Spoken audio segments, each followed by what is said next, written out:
예, 안녕하십니까? 예, 너무너무 반갑습니다. 수양이 오시니까 좋으시죠? 예, 저도 너무 행복하고 좋습니다. 오늘 아침에 우리 누가복음 18장 말씀을 보시겠습니다. 누가복음 18장 35절에서 43절까지 제가 읽겠습니다.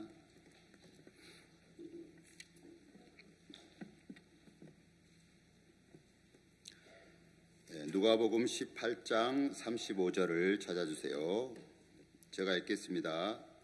여리고에 가까이 오실 때에 한 소경이 길가에 앉아 구걸하다가 무리의 진함을 듣고 이 무슨 일이냐고 물은데 저희가 나사렛 예수께서 지나신다 하니 소경이 외쳐 가로되 다윗의 자손 예수여 나를 불쌍히 여기소서 하거늘 앞서가는 자들이 저를 꾸짖어 잠잠하라 하되 저가 더욱 심히 소리질러 다윗의 자손이여 나를 불쌍히 여기소서 하는지라 예수께서 머물러 서서 명하여 데려오라 하셨더니 저가 가까이 오매 물어 가라사대 네게 무엇을 하여 주기를 원하느냐 가로되 주여 보기를 원하나이다. 예수께서 저에게 이르시되 보아라 내 믿음이 너를 구원하였으니라 하심에 곧 보게 되어 하나님께 영광을 돌리며 예수를 쫓으니 백성이 다 이를 보고 하나님을 찬양하니라. 43절까지 읽었습니다. 저는 지금 전라북도 남원에서 이렇게 하나님 은혜로 목회를 하고 있습니다. 제가 남원에 가니까 여러분 남원 하면 뭐가 생각나십니까? 예, 춘향전의 고장입니다. 조선시대 약 1600년경에 조선 숙종 임금 시절에 남원 고을의 사또의 자제 이몽룡이하고 또 기생 월매의 딸 춘향이하고의 그 사랑 이야기 그 속에 이제 또 담겨져 있는 귀한 마인드가 있더라고요. 이몽룡이하고 춘향이하고 이렇게 백년 가약의 약속을 했죠. 근데 또 그 약속이 이루어지기까지는 고난의 시간들이 있었어요. 이몽룡이가 서울로 올라가고 춘향이는 남원에 남았는데 새로운 신관사또 변학도가 와가지고 이 변사또가 이제 자기 욕심을 채우기 위해서 어린 춘향이를 자꾸 수청을 들락한 거예요. 근데 춘향이가 이제 거절을 하죠.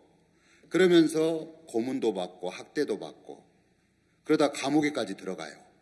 그런 고난의 과정이 있었는데 결국은 그 시련을 다 이기고 이제 이몽룡이하고 춘향이하고 딱 만나서 행복한 결론이 이루어지는데 거기에 보니까 두 사람이 이렇게 약속을 맺었고 그 약속이 이루어지는 데는 어떤 서로 신뢰하는 마음, 믿는 마음 이런 귀한 마인드가 있더라고요. 그래서 제가 이제 이 춘향전을 가지고 우리 어르신들에게 이렇게 실버대학이나 또 노인 복지센터 이런 또 마을 경로당 찾아다니면서 이 춘향전 마인드 강연을 했더니 다들 공감하시고 또 잘 들으시더라고요. 남원은 이제 지리산 밑에 있는 도시인데요. 지리산 쪽으로 좀 올라가다 보면 남원시 아영면이 있어요. 그 아영면에 가니까 흥부전의 고장이래요. 흥부전. 놀부 흥부전 이야기 아십니까? 네, 놀부하면 욕심 많은 형님. 다 아버지 재산 자기가 가로채고 자기를 믿고 그리고 동생 흥부는 이렇게 관세하고 쫓아내죠. 또 흥부는 이제 너무 착해가지고 형 말을 그대로 듣고 이제 다 쫓겨나요. 애들도 많은데. 그러면서 이 놀부 흥부전을 가지고도 또 마인드 강연을 했어요. 또 할아버지 할머니들이 이 아는 내용이니까 또 이렇게 잘 공감하고 들으시는 것 같아요. 남원 남쪽으로 내려오면 북쪽에는 지리산이 이렇게 있고 남쪽에는 섬진강이 있습니다. 이 섬진강 자락에 이제 곡성군 전남 곡성이 있는데 거기 갔더니 심청전의 고장이래요. 심청전도 아십니까? 예. 그래서 제가 어쩌다 보니까 이 한국의 고전들 가지고 춘향전, 흥부전, 심청전 가지고 마인드 강연을 이렇게 하러 다니다 보니까 또 할머니 할아버지들이 듣는 내용 아는 내용이니까 잘 들으시는 것 같아요. 저는 이제 오늘 이 누가복음 18장에 이 소경이 날 때부터 소경이 예수님을 만나서 눈을 뜨는 이야기인데 제가 심청전 이야기를 조금 해드릴게요. 이 심청전의 스토리도 이제 이 신봉사가 어떻게 눈을 뜨느냐, 굉장히 이렇게 아름다운 그 내용이에요. 원래 이제 이 신봉사 이름이 심학규인데, 이 심학규가 이제 앞을 못 보는 소경이니까 장가도 못 가고 이제 아주 가난하게 살아요. 어렵게 이제 늦게 곽시성을 가진 곽씨 부인하고 결혼을 했어요. 결혼을 해가지고 이제 늦둥이 딸을 낳았는데 그 딸이 청이에요. 그래서 이름이 심청이에요. 근데 이 곽씨 부인이 애를 낳은 지 7일 만에 산고로 죽어버려요. 슬프죠? 눈물 안 나요?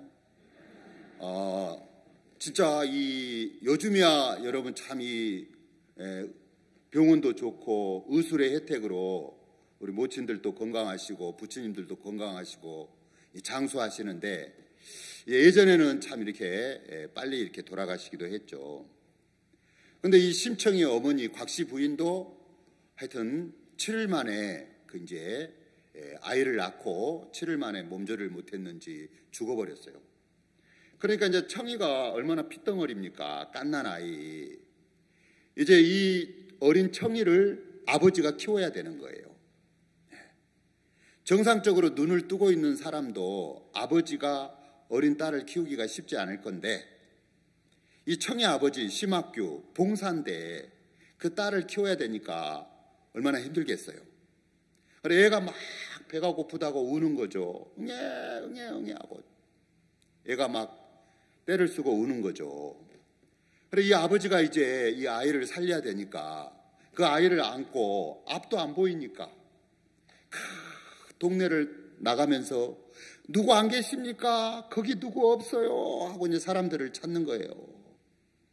뭐 앞이 보여야 사람하고 대화를 나누는데, 그래서 길거리를 나가면서 더듬거려 가면서 소리를 지르면 누가 지나가다가 뭔데 그렇게 소리를 지르십니까?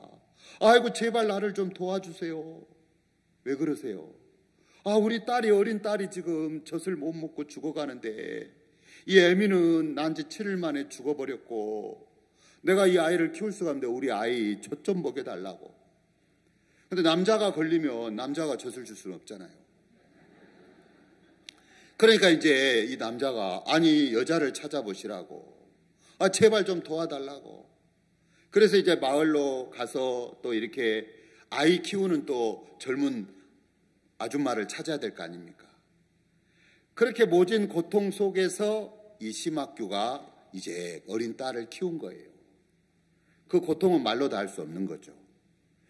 여러분, 부모가 이렇게 자식을 위해서 희생하고 자식을 키우고, 이 평생 자식들은 이 부모의 사랑을 먹고 자라는 것 같아요. 맞죠? 예. 저도 이제 나이가 이렇게 지나가지고 우리 어르신들에 비하면 아주 젊고 팔팔한데, 제가 이렇게 어머니 혼자 광주에 계시는데 갔다 오면 참 차 안에서 너무 제 마음에 이렇게 감사한 거예요. 이 나이 먹도록 저는 평생 우리 아버지의 사랑, 우리 어머니의 사랑을 먹고 자란다는 마음이 들어요. 그래 이제 이 청이가 무럭무럭 자라서 5살이 되고 10살이 됐어요. 어린 소녀가 자라가지고 보니까 자기 아버지의 희생과 아버지의 사랑과 아버지의 섬김으로 이 딸이 자란 거예요. 야, 우리 아버지 너무 고맙다. 우리 아버지 너무 감사하다. 그래서 이제 청이가 10살, 12살이 되고부터는 이제 효성이 지극해가지고 이제 길쌈도 하고 또 나무집에 가서 싹바느질도 하고 해가지고 아버지를 봉양하는 거예요. 효성이 지극하죠. 근데 이 심성이 고우니까 어떤 부잣집에서 저 신봉사 호래비가 어떻게 딸을 키워. 그래가지고 정승댁 마님이 이 청이를 욕심을 낸 거예요. 그래가지고 야, 너 봉사 아버지 밑에서 고생하지 말고 우리 집에 와라. 내가 수양딸 삼을게. 근데 청이가 이제 보통 사람들 같으면 재물의 유혹을 받고 출세의 유혹을 받겠죠. 보통 사람들은. 근데 청이는 그러지 않았어요. 자기가 가고 나면 아버지를 누가 봉양합니까? 안 못 보는 아버지. 그리고 지금까지 정말 핏덩어리 자기를 아버지가 정말 키워주셨는데 아버지의 희생으로. 그래서 이제 청이가 그 정승 딸로 가는 걸 이렇게 딱 거절하고 하여튼 가난하지만 아버지를 이렇게 봉양하기로 한 거예요. 그러던 어느 날 청이가 이제 동네에 이렇게 일을 하러 갔다가 밤에 늦게 온 거예요. 하도 안 오니까 아버지가 왜 이렇게 청이가 안 오지? 이제 감각으로 아는 거예요. 올 때가 됐는데 날씨가 추워지고 해가 저물어 가는데 왜 안 오지? 그래서 이 심학규가 더듬더듬 지팡이를 짚고 청이를 마중을 나왔는데 앞불싸 그만 실수로 개울에 빠져버린 거예요. 또랑에. 그래가지고 여러분 눈이 떠졌으면 뚝이 어딘지 금방 알고 나오겠지만 앞을 못 보니까 그 개울에 빠졌는데 당황을 하면서 이제 막 개울 안에서 헤엄을 치고 있는 거예요. 어디가 뚝인지 이제 못 찾고 사람 살려 하고 있었어요.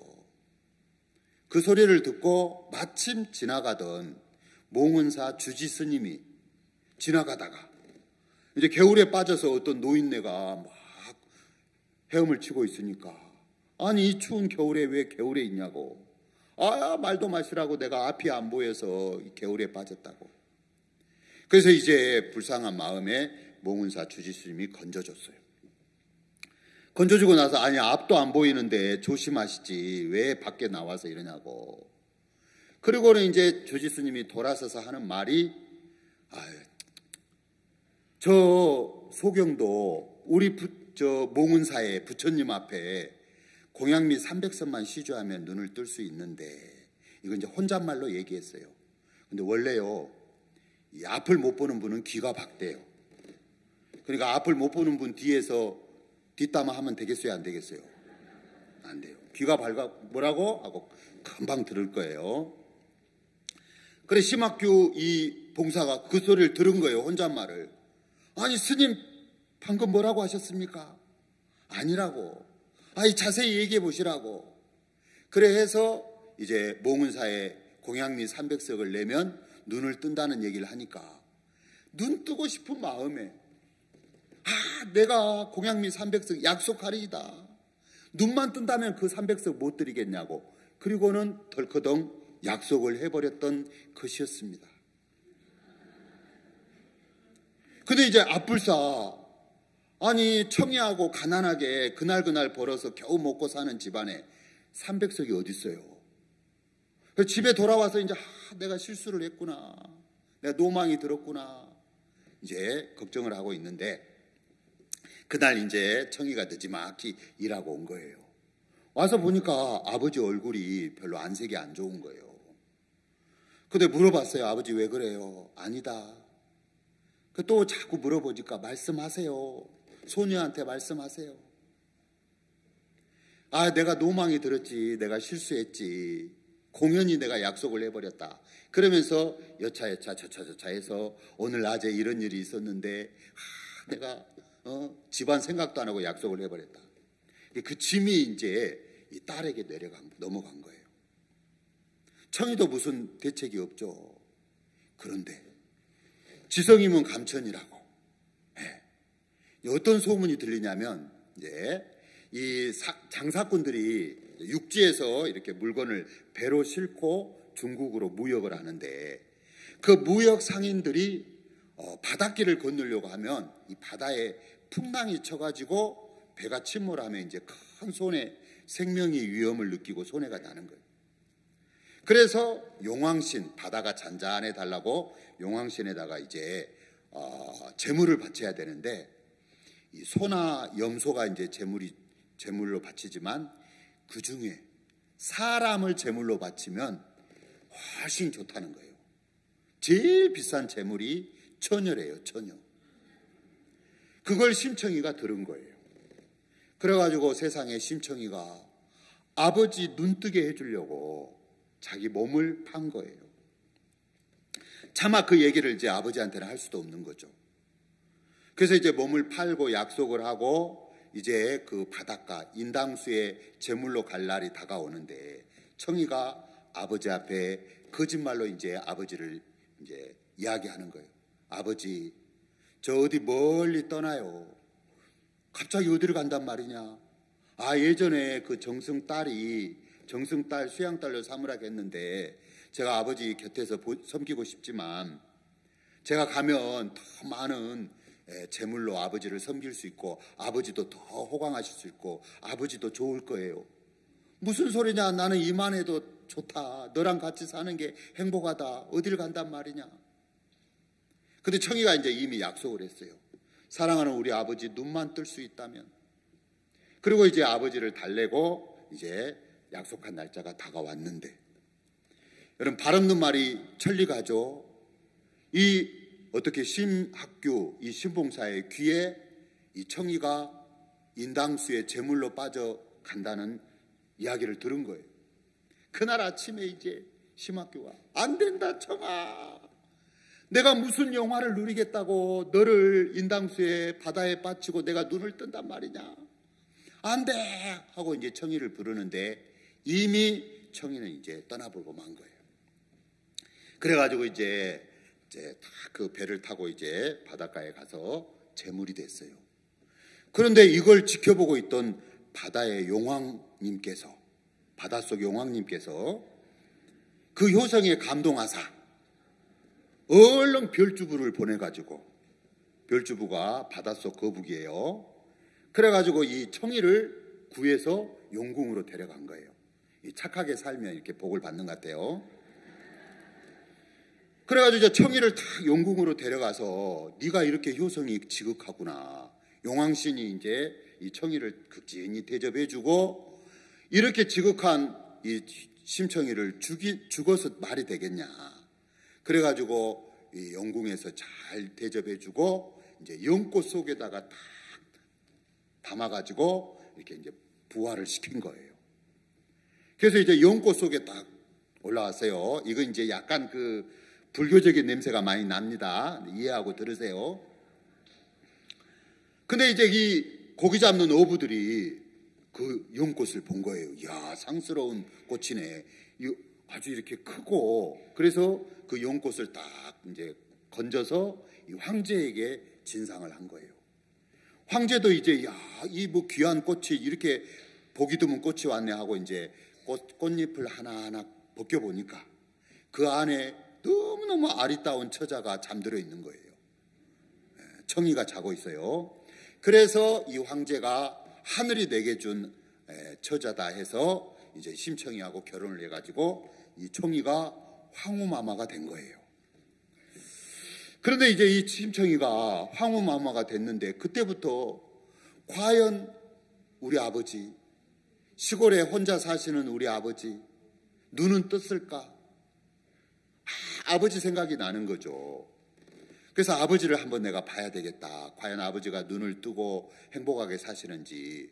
그래서 이제 청이가 전국 방방곡곡에 방을 붙였어요. 방을 내렸어요. 이제 황후마마니까. 그래서 소경으로 있는 사람들은 다 그 황궁에 와서 이제 황후마마가 베푸는 잔치에 참석하라고. 지금 예전에 소경이었는데 눈을 뜬 사람들도 오라고. 그래서 이제 그 방이 전국 방방곡곡에 붙이고 이제 사람들이 오는 거예요. 그 소식이 신봉사가 사는 마을에도 전해진 거예요. 신봉사가 내가 거길 왜 가나. 이제 딸을 잃고 항상 마음에 근심 걱정인데 그래도 주변 분들이 올라가라고 해서 이제 왔어요.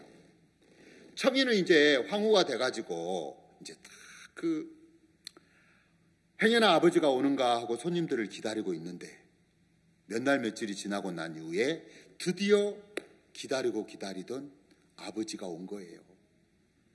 근데 자세히 보니까 아버지가 눈을 뜬 게 아니고 여전히 봉사한 거예요.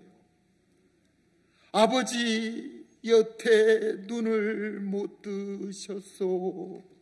그러면서 그 아버지를 향해서 아버지, 여기 청이가 다시 살아서 돌아왔는데 제발 어서 눈을 떠서 청이를 보옵소서.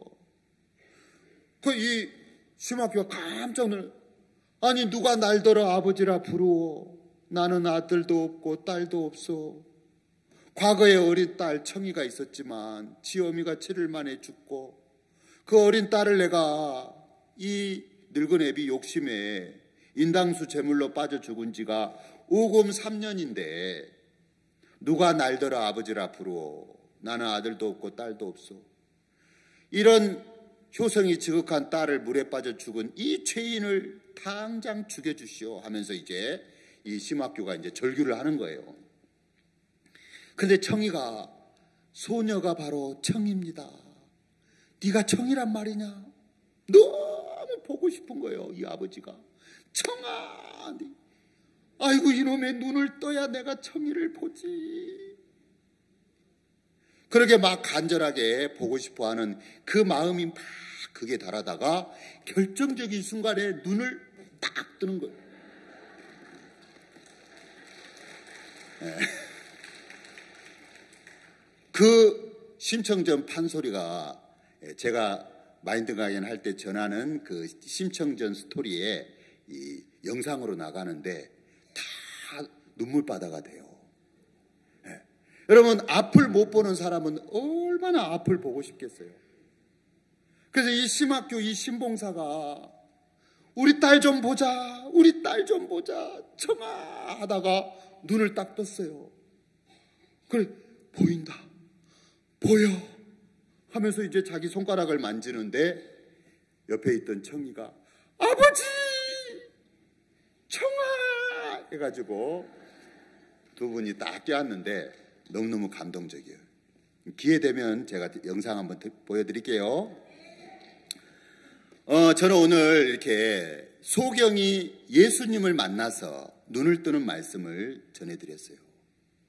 여러분, 이 세상에 눈을 뜨고 태어났다. 얼마나 행복합니까? 이 자리에 앉아 계시는 우리 할아버지, 할머니들, 부처님, 모치님들, 앞을 보고 산다는 게 너무 행복하죠.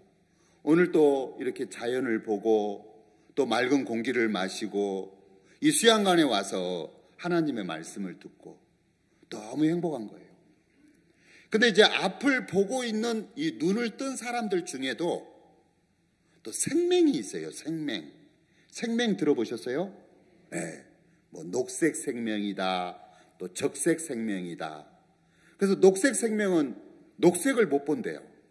우리는 이제 이렇게 정상적인 눈을 가진 사람은 빨주노초, 파남보 이렇게 이제 컬러, 색깔을 다 구분을 해요. 야, 꽃이 아름답다. 나무가 푸르다. 이게 너무 행복한 거예요. 우리에게 눈을 주신 하나님, 우리에게 귀를 주셔서 새소리도 듣고 노랫소리도 듣고, 우리에게 입을 주셔서 찬송가도 부르고 간증도 하고, 우리에게 이걸 다 하나님이 주신 거예요. 근데 눈을 뜨긴 떴는데 색깔을 구분 못하는 이 생명들은 또 이 세계를 모르는 거예요. 그냥 이 세상이 흑백, 까만 거, 또 뭐 하얀 것만 있는 줄 알아요. 개눈이 그렇다 하네요, 개눈이. 네. 근데 이제 그 생명인지도 모르고 있던 사람들이 막 자기 아내가, 자기 아이가 막 그림을 그리고 색깔을 얘기하는데 너무 궁금한 거라. 근데 요즘 과학이 발달해가지고 이 생명을 있는 그 눈이 생명인 환자들에게 그 안경을 딱 씌워주면 칼라를 본대요. 그러면 그 안경을 쓰고 그 색이 펼쳐져 있는 이 세계를 보면서 너무 놀라워한대요. 감탄해하고, 아이가 그린 그림 속에 빨주노초, 파남보 색깔이 있구나. 너무너무 행복해한다는 거죠. 그래, 여러분, 우리가 육신의 눈을 떠서 이렇게 자연을 보고 아름다운 색을 보는 것도 너무 행복한데, 더욱 중요한 것은 마음의 눈이 떠져야 돼요. 마음의 눈이. 자, 누가복음 18장을 조금 보시겠습니다. 예수님과 제자들이 여리고성에 이렇게 오고 있었어요. 18장 35절. 근데 소경이니까 앞을 못 보죠. 그래 이 사람은 이 마가복음에 보면 이름이 소경 거지 바디메오라고 돼 있어요. 바디메오. 눈을 뜨고도 능력이 없어가지고 거지처럼 사는 사람도 있겠지만 앞을 못 보니까 얼마나 불쌍합니까? 그래서 남들에게 구걸하고 불쌍하게 사는 이 거지가 이제 막 사람들이 시끄러우면서 누가 지나간다는 소식이 들린 거예요. 그 누구냐고 물으니까 37절에 저희가 나사렛 예수께서 지나가신다 하니, 나사렛 예수. 자, 예수님은 원래 베들레헴에서 출생하셨어요. 그리고 예수님은 어린 시절을 나사렛이라는 동네에서 자라셨어요. 근데 이제 성경적으로 보면 이 나사렛이라는 이 마을은 약간 좀 천대받는, 요한복음에 보면 나사렛에서 무슨 선한 것이 나겠느냐 이런 말씀이 있어요. 그러니까 이제 나사렛이 좀 이렇게 별로 동네가 이렇게 귀한 동네가 아닌 것 같아요. 그래서 예수님을 사람들이 지칭할 때 나사렛 예수다, 예수님을 구원자, 또 우리를 죄에서 건지러 오신 하나님, 또 만왕의 왕, 이렇게 발견하는 사람이 많이 없는 거예요. 그냥 자기들이 아는 대로, 그 유대 사회에서 예수님을 아는 대로, 아 나사렛 출신이야, 아 나사렛 예수야. 그러니까 예수님을 자신들하고 동급으로 여기기 때문에 예수님에게서 뭔가 은혜를 입는다, 예수님에게서 축복을 받는다, 이런 게 별로 없는 거예요. 자, 눈을 뜨고 있고 자기가 정상적이라고 생각하는 사람들은 이렇게 마음이 예수님 앞에 낮아지지가 않는 거예요. 그런데 여기 38절에 이 소경 거지 바디메오, 이 소경은 뭐라고 부르냐? 38절, 소경이 외쳐 가로되 다윗의 자손 예수여 나를 불쌍히 여기소서. 다윗의 자손 예수여. 여러분 마태복음 1장 1절에 보면 아브라함과 다윗의 자손 예수 그리스도의 세계라 하고 이렇게 예수님의 족보에 다윗이 있습니다. 맞죠? 네, 다윗은 누구예요? 네, 유대인의 왕, 그죠? 이스라엘의 왕이었어요. 그래서 이 다윗은 왕족, 왕의 신분을 가리켜요. 그런데 이 소경은 앞을 못 보는데 마음에서 뭘 발견했냐? 마음의 눈, 마음의 눈. 여러분 우리 눈이 육신의 눈도 있지만 마음의 눈이 있어요. 마음의 눈에서 예수님이 어떤 분인지를 발견한 사람. 눈을 뜨고 있고 자기가 아는 것도 있고 경험한 것도 있고 나름대로 자기가 잘났다고 하는 사람들은 예수님을 보고 아 나사렛 예수야, 아, 나사렛에서 무슨 선한 게 나겠어, 이렇게 생각을 한 거예요. 이렇게 판단을 한 거예요. 그런 사람들은 예수님을 통해서 귀한 은혜나 축복을 받을 수가 없는 거예요.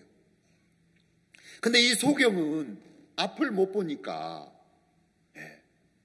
가난하고 구걸하고 표면적으로 보면 굉장히 불쌍한 삶을 사는 것 같지만 이 소경이 마음의 눈이 떠진 거예요.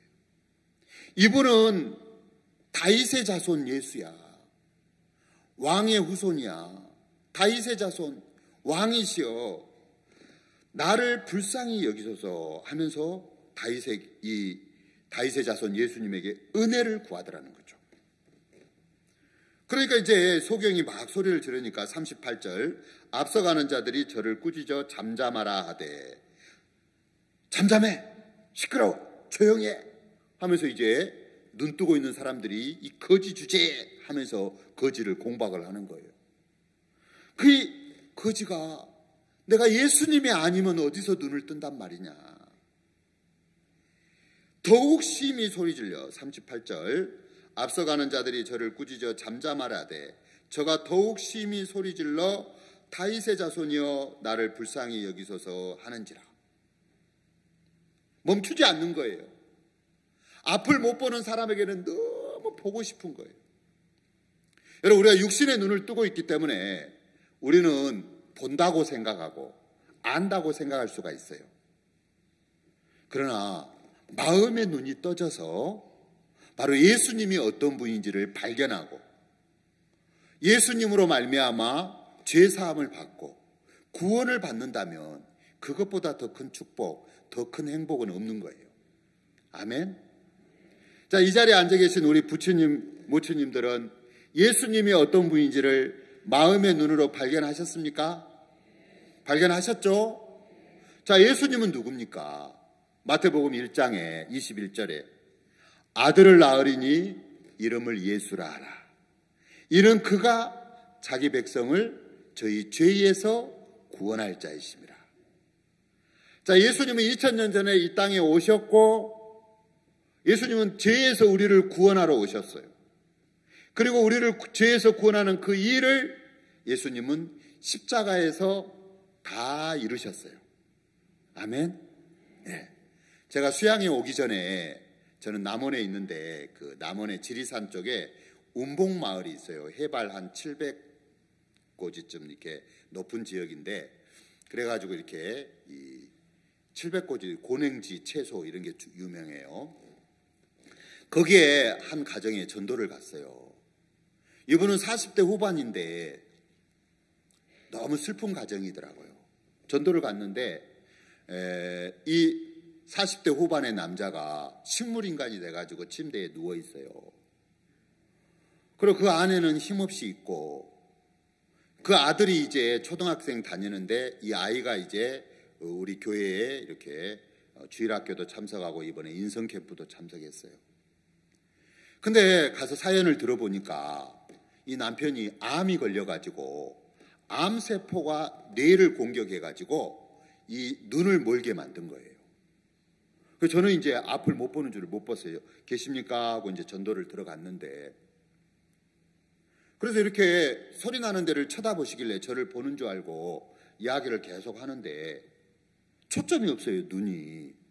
그래서 아내 되는 분한테 물어보니까 눈이 하나가 실명돼가지고 인공눈을 끼웠고 한쪽 눈은 또 그렇게 초점이 전혀 없어가지고 못 본다는 거예요. 그 얘기를 들으니까 막 제 마음이 너무 측은하고 안 됐는 거예요. 근데 이 아내도 40대인데 그 오랜 세월 남편 병수발을 하다 보니까 완전히 아내가 얼굴이 할머니가 돼버렸어요. 야, 이 세상에 이렇게 힘들게 사는 사람들 많구나. 그래서 저희가 이제 그분에게 복음을 전하고 십자가에서 우리 남편 성함이 이제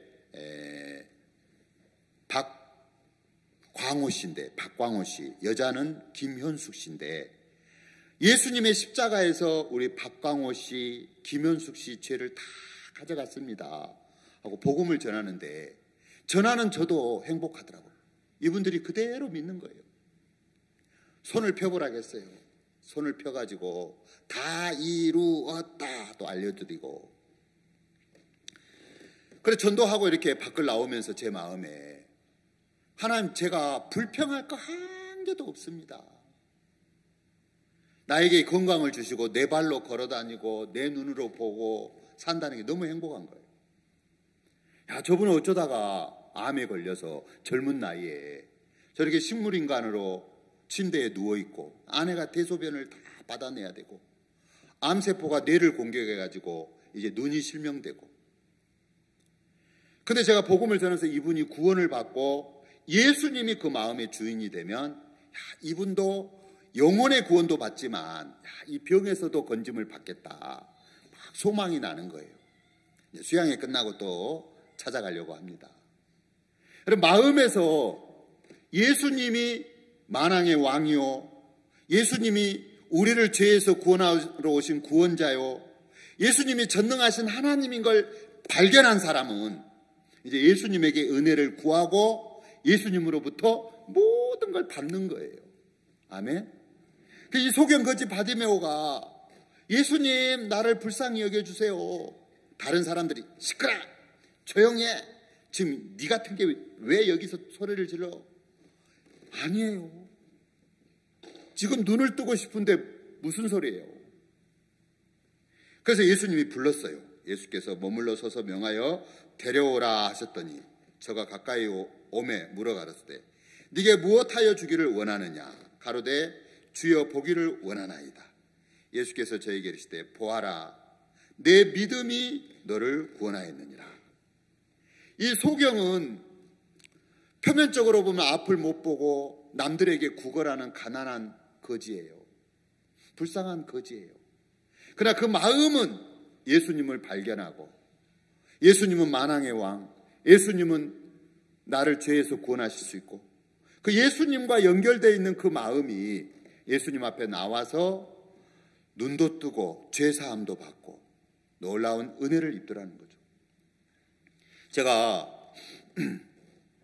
저는 99년부터 이렇게 제가 은혜로 이렇게 사역을 했는데 2001년도에 제가 경북 하양에서 이렇게 전도사로 목회를 할 때예요. 그때 이제 2001년도에 저희 구역에 동대구 교회에 이렇게 예배당 건축이 있었어요.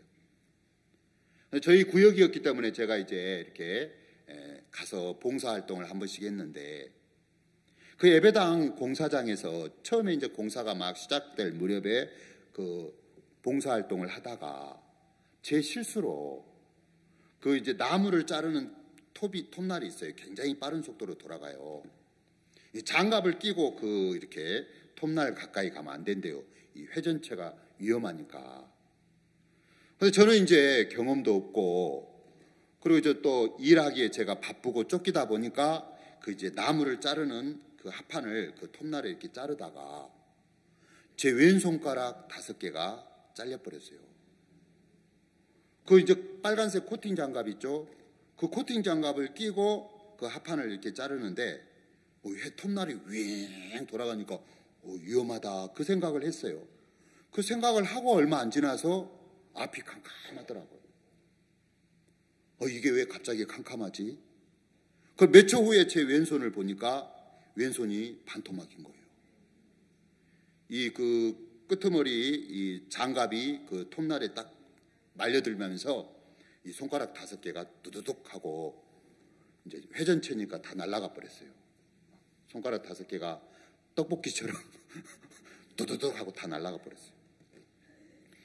그걸 보니까 손이 반토막인 거예요. 피가 막 거의 까만색이더라고요. 아주 진한 빨간색인데 피가 막 쫙 나오는데 몇 초 후부터 막 너무 아픈 거예요. 그래 이걸 막 겨드랑이에 넣고 아파가지고 막 바닥을 뒹굴었어요. 피가 막 옷을 타고 적시고 내리는데 그 순간 하나님 왜 이런 일이 일어납니까? 그리고 주변에 있는 이제 그 봉사하는 형제님들이 막 뛰어왔어요. 그 저를 이제 막 때리고 이 손을 뺏어가지고 이제 지혈을 시키고 제가 이제 손이 아프니까 겨드랑이에 넣고 있는데 이 손을 빨리 뺏어서 지혈을 시켜야 되잖아요. 아프니까 이걸 못 놓겠더라고요. 그래 막 때리더라고요. 손 뺏으려고. 여기도 아픈데 막 머리까지 때리니까. 근데 아무튼 이제 지혈을 해가지고 병원을 갔어요. 근데 그때 대구에서 가장 큰 병원이 파티마 병원이래요. 파티마 병원에 갔는데 그날이 의약분업 사태가 일어나가지고 병원이 문을 닫은 거예요. 그 파업할 때가 있었어요. 응급실만 문을 열어놓고. 그래 응급실에 사람이 너무 많아서 들어갈 수가 없어요. 파티마 병원에 갔는데 치료를 못 받고 또 그 다음 병원 동산병원으로 갔어요. 동산병원에 가서도 또 거기도 파업인 거예요. 시간은 막 2시간, 3시간이 흘러가는데 그래가지고 3번째 찾아간 병원이 대구 수성구에 있는 현대병원이라는 데를 갔어요. 거의 6시쯤 돼가지고 현대병원에 도착했는데 너무 감사하게도 그 현대병원 의사 선생님이 퇴근하려고 6시에 퇴근하려고 나가다가 저를 본 것 같아요. 그리고 이분이 수술해 주겠다고 저를 받아줬어요. 그래서 이제 의사 2분, 간호사 3분 해가지고 총 5분이 밤 7시부터 다음날 새벽 5시까지 10시간을 수술을 했어요. 그래가지고 이 손가락 5개를 다 살렸어요. 하나님 은혜로. 근데 제가 이제 손이 다쳐가지고 이렇게 병원에 실려가는 동안에 그 현장에서 손가락을 찾은 거예요. 이 손가락이 이렇게 다 날아가 버렸는데, 뭐 나무도 쌓여 있고 막 먼지도 있고 있는데 어떻게 그걸 찾겠어요? 전부 나무 떠들고 찾아라 해가지고 찾았다. 손가락 하나 찾고. 너무 기가 막히게 이걸 그 손가락을 이렇게 찾아가지고 그걸 이렇게 어디다 닦아버리거나 뭐 물로 씻어거나 그러면 안 된대요. 그걸 그대로 이렇게 깨끗한 가재 수건에 이제 끊어진 손가락을 가재 수건에 싸서 이제 얼음에다가 이제 냉동을 해가지고 이제 병원에 가져와야 되는데, 그걸 아는 사람이 그렇게 할 건데 그 동대구에 누구 귀한 자매가 그걸 알았나 봐요. 그래서 이제 그걸 다 이렇게 2개 찾고 또 2개 찾고 마지막으로 이 엄지 손가락은 이제 지문이 있잖아요. 지문. 이 지문도 날아가 버렸는데 이것까지 찾은 거예요. 그래가지고 이 깨끼 손가락부터 엄지까지 5개를 다 살렸어요. 지금 이제 이게 끊어졌다가 다시 연결을 했기 때문에 이제 피가 100% 흐르진 않아요. 그래서 제가 이제 지체장애 상급이에요. 이제 좀 겨울에는 많이 시리고 하지만 우리 목사님 말씀처럼 아프지만 나았다. 시리지만 안 시린다. 그래서 제가 장애자지만 전혀 장애자로 살지 않고 이렇게 건강하게 또 살 수 있는 게 너무 큰 은혜죠. 근데 그때 이제 제가 병원에서 이 손가락 수술을 하면서 하나님 저에게 귀한 걸 가르쳐 주더라고요. 그 의사 선생님이 10시간의 심혈을 기울여서 그 끊어진 데를 다 이렇게 정리를 하고 또 그 드레싱을 깨끗이 소독을 하고 그리고 뼈와 뼈를 연결을 시키고 핏줄과 핏줄도 아주 가는 모세혈관, 머리카락처럼 가는, 그리고 또 신경을 연결시키고 그래가지고 이걸 이제 살려내는데 수술을 10시간을 마쳤어요. 이쪽에 이제 피를 계속 여기서 이쪽에서 피가 나오니까 빼내고 이쪽으로는 막 피를 계속 수혈을 하고 밤새도록 수술을 했어요. 다음 날 아침에 이 의사 선생님이 이제 올라이트 밤을 새웠으니까 집으로 가면서 병실에 저한테 왔어요. 그리고 2가지를 얘기하더라고요. 제가 그 2가지 이야기가 제 마음에 크게 남았어요. 첫 번째는 뭐냐? 저한테 그랬어요. 선생님, 우리가 당신 손가락, 끊어진 손가락 붙여는 놨습니다. 붙여놨습니다. 그런데 이게 붙어 있다고 사는 게 아니고 이 손가락이 살려면 피가 흘러야 됩니다. 피가 흘러야 됩니다. 피가 흐르지 않으면 썩습니다. 근데 이 피가 흐르는 것은 의사가 억지로 못 하잖아요. 이 내 심장이 막 펌프질을 해가지고 이 심장의 피가 동맥을 통해서 흘러가고 정맥을 통해서 돌아오고 이제 피가 순환을 해야 돼요. 여러분, 우리 몸 안에 피가 순환을 하고 있어요. 이 피가 잘 통해야 건강하죠. 그러면서 의사 선생님이 이 피가 잘 통하려면 절대로 부정적인 생각을 하지 마세요. 무슨 생각이요? 부정적인 생각. 뭐 저한테 제가 지금 하듯이 이렇게 막 한 건 아니었지만 제가 이제 그 이야기가 들어왔어요. 그럼 부정적인 생각이 뭘까요? 부정적인 생각. 대부분 우리 육체대로 올라오는, 우리 육신에게서 올라오는 어떤 대부분의 생각들, 육신의 생각들이죠. 여러분, 육신의 생각들은 부정적인 생각이 수두룩박두룩 해요. 뭐 짜증난다, 힘들다, 어렵다, 죽고 싶다, 괴롭다. 육신의 생각은 부정적인 생각들이 거의 많아요. 또 신경질 난다, 날씨는 왜 이렇게 춥나, 왜 이렇게 말씀은 길게 전하나, 빨리 끝내지. 화장실에 왜 이렇게 사람이 많나, 밥줄은 왜 이렇게 많나. 자, 우리에게서 올라오는 즉흥적인 생각들은 부정적인 생각이 많아요. 그죠? 근데 이걸 받아주면, 자, 그 의사 선생님은 제가 볼 때 무슨 막 하나님을 믿는 그리스도인도 아닌 것 같았어요. 근데 이분은 왜 이런 사실을 알았냐면, 이분이 봉합수술 전문 의사인데 그 현대병원에 갔더니 뭐 손가락 끊어진 사람, 발가락 끊어진 사람, 귀때기 끊어진 사람, 전부 절단 환자들만 거기 와 있어요. 이분이 절단 수술 전문가니까. 그래가지고 절단했을 때 끊어진 사진 있고, 붙였을 때 사진 있고, 붙이고 난 다음에 나왔을 때 사진 있고, 복도에 가면은 그런 사진들이에요. 어쩔 땐 토하려고 하더라고요. 너무 징그러워가지고. 근데 똑같이 수술을 잘 했는데 어떤 환자는 나아서, 피가 통해서 나아서 퇴근을 하는데 어떤 환자는 피가 안 통해요. 그리고 피가 안 통하니까 결국은 썩어버려요. 그럼 썩으면 그 연결 부위보다 더 안쪽을 눈물을 머금고 불가불하게 잘라내야 되는 거예요. 네. 제가 그 병원에 있을 때 하나님 저한테 시청각 교육을 시켜주려고 저하고 나이가 똑같은 노청각 한 명이 오른손가락 2개가 잘려서 그 병원에 온 거예요. 저는 601호인가 있었고 그 친구는 603호인가 있었어요. 나중에 한 일주일 후에 우리가 이제 병원 복도에서 만나서 대화를 나눴어요. 그리고 이제 그 청년에게, 저는 그때 전도사였기 때문에 복음을 전해가지고 구원을 받았어요. 그리고 이분이 북대국교회, 그때 당시 북대국교회에 연결이 됐어요. 근데 이 청년이 자기 이야기를 하더라고요. 어머니하고 단둘이 사는데 그 사촌형 공장에서 일을 하다가 그날, 제가 손 잘린 그날 자기도 실수로 오른손가락 2개가 잘린 거예요. 그래서 이제 그 봉합수술 병원에 왔죠. 똑같이 수술을 했어요.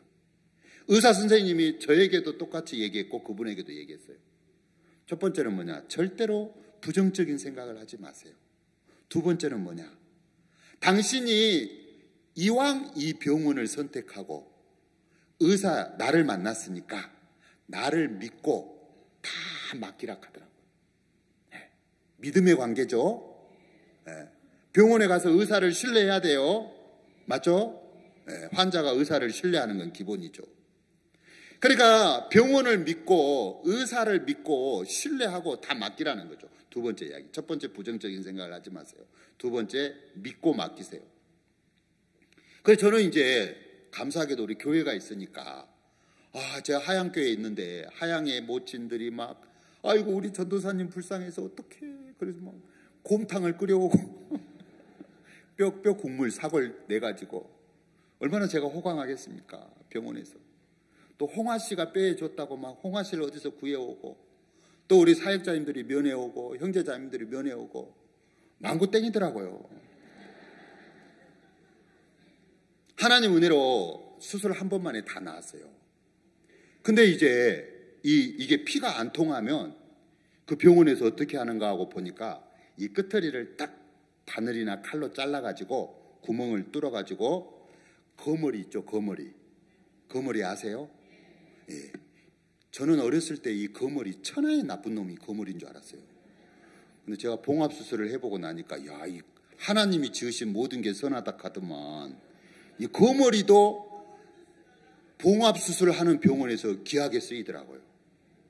이 거머리를 그 병원에서 아사일보 직전으로 키워요. 이렇게 밥을 많이 줘가지고 포동포동하게 키운 게 아니고 거머리가 이제 배가 고파갖고 엄청 껄떡거리게 만들어요.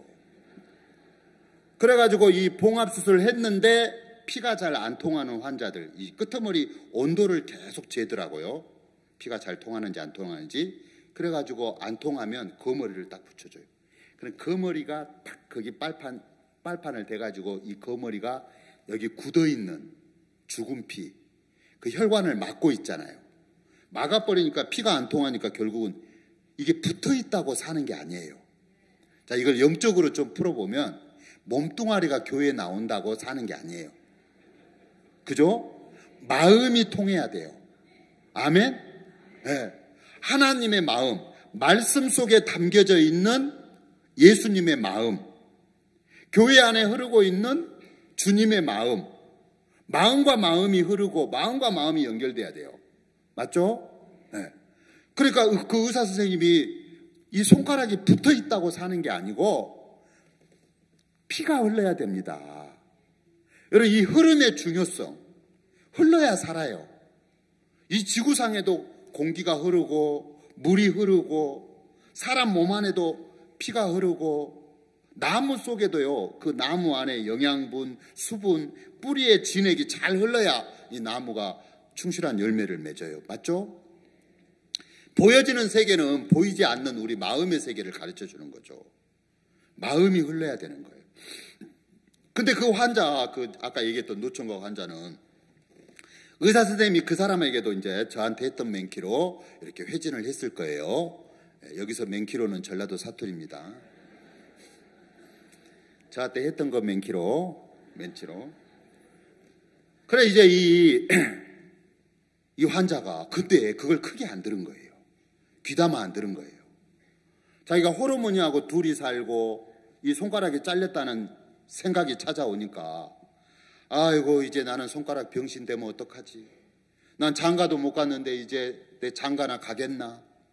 어머니가 이걸 알면 어떡하지? 하고는 슬픔 속에, 우울 속에, 막 괴로움 속에 들어가 있는 거예요. 그래, 밥맛도 없겠죠? 그래가지고 병실에서 밥도 안 먹고 면회 오는 사람도 없고 혼자 고개 쳐박고 있는 거예요. 그걸 간호사가 본 거예요. 근데 그 간호사 중에 좀 똘방진 수간호사가, 저 환자가 저렇게 밥도 안 먹고 우울해하고 저렇게 침륜에 빠져 있으면 안 되겠다 싶어갖고 찾아간 거예요. 이 환자가 고개를 숙이고 있는데 이 간호사가 환자한테 그러면 안 되겠지만 손바닥으로 등짝을 딱 때렸대요.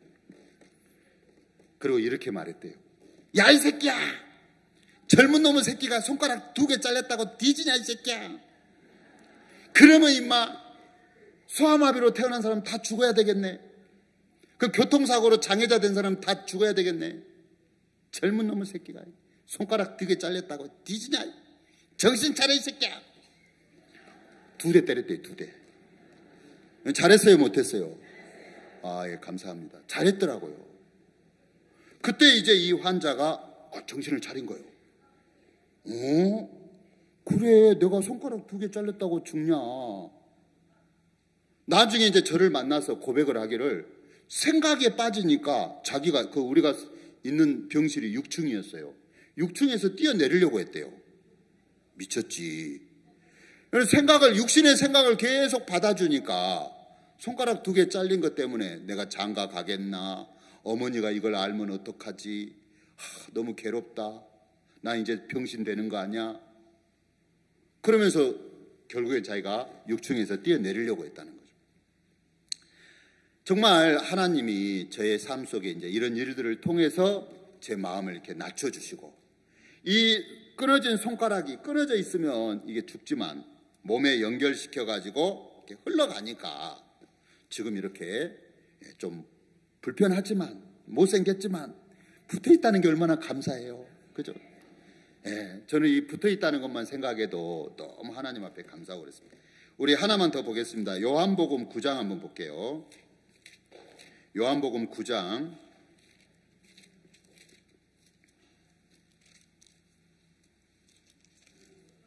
요한복음 9장에도 이 소경이 눈뜬 이야기가 나와요.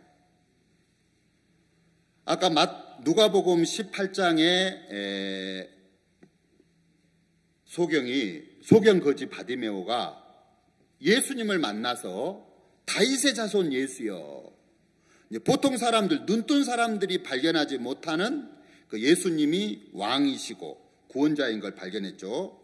자, 이 요한복음 9장에도 날 때부터 이 소경이 예수님의 인도를 받아서, 예수님이 뭐라고 얘기하시냐, 5절 한번 보겠습니다. 이 날 때부터 소경이 이제 예수님이 5절, 내가 세상에 있는 동안에는 세상의 빛이로라. 예수님은 빛이다. 빛의 인도를 받는 거예요. 그래서 이 날 때부터 소경이 자기는 앞이 안 보이니까 예수님, 그 예수님의 말씀의 인도를 받아서 나중에 어디로 가냐면 실로암으로 가요. 자, 7절 한번 보겠습니다.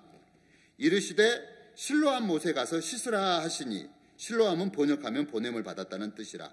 이에 가서 씻고 밝은 눈으로 왔더라. 자, 이 소경이 예수님이 빛이시고 예수님이 실로암으로 가라, 그 인도를 받아서 앞도 안 보이는데 실로암에 갔는데 결국은 눈을 뜨고 밝은 눈으로 왔다는 거죠. 자, 이 요한복음 9장 41절에는 이런 말씀이 있어요. 41절 한번 보세요. 우리 한번 다 같이 이거 읽어보고 마무리하겠습니다. 자, 모니터 한번 보셔도 되겠네요. 요한복음 9장 41절 다 같이 한번 읽어볼까요? 시작. 예수께서 가라사대 너희가 소경되었다면 죄가 없으려니와 본다고 하니 너희 죄가 그저 있느니라. 자, 이게 무슨 말씀이냐면, 자, 눈을 뜨고 사는 사람들 중에 나는 잘 봐, 나는 내가 경험했어, 내가 알아, 네, 자기 생각을 믿고 어떻게 사람이 죄인이 의인이 될 수 있어? 우리가 평생 죄를 짓는데. 네. 그래서 자기가 본다고 하는 사람들, 자기가 안다고 하는 사람들은 세상에 예수님의 참 뜻을 받아들이지 못하고 여전히 죄인으로 있는 거예요. 근데 볼 수 없는 소경들은 보는 세계가 없으니까, 아는 세계가 없으니까 예수님의 말씀을 그대로 받아들여서 죄에서 구원을 받는다는 거예요. 여러분, 우리가 육신의 눈을 뜨고 있지만 하나님의 은혜로 우리의 삶 속에 주님이 마음을 낮추는 일들을 많이 하십니다. 저도 손가락이 잘려지고 또 제 삶 속에 이것도 잃고 저것도 잃고 하면서 하나님 제 마음을 낮은 대로 이끄시는 걸 보겠더라고요. 아직도 배워야 될 게 많고 은혜 입어야 될 게 많은데 하나님 계속해서 저에게 내가 본다고, 내가 안다고 할 수 없도록 이렇게 낮추시는 것을 봅니다. 그래서 이 소경이 예수님의 인도를 받고 누가복음 18장의 소경이 눈을 뜨고 또 요한복음 9장의 소경이 눈을 뜨고 그랬습니다. 자, 우리도 육신의 눈은 뜨고 있지만 마음의 눈을 떠서 올 한 해 말씀과 인도를 받는, 말씀의 인도를 받고 교회 안에서 주님의 인도를 받는 행복한 삶을 사시기 바랍니다. 신년사 말씀에 보니까, 신년사 말씀에 요한복음 11장에 예수께서 가라사대 내 말이 내가 믿으면 하나님의 영광을 보리라 하지 아니하였느냐 하신대, 그러면서 40절 밑에 41절에 보면 돌을 옮겨 놓았다, 이 말씀이 있더라고요. 돌, 고정관념, 내 마음에 굳어진 생각들을 옮겼다. 자, 정말 하나님이 여러분 구원하셔서 또 교회 안에서 하나님의 마음하고 연결이 돼서 주의 마음이 흘러와서 행복한 또 새 한 해를 보내시길 바랍니다. 여기까지 말씀을 드리겠습니다. 기도하고 마치겠습니다.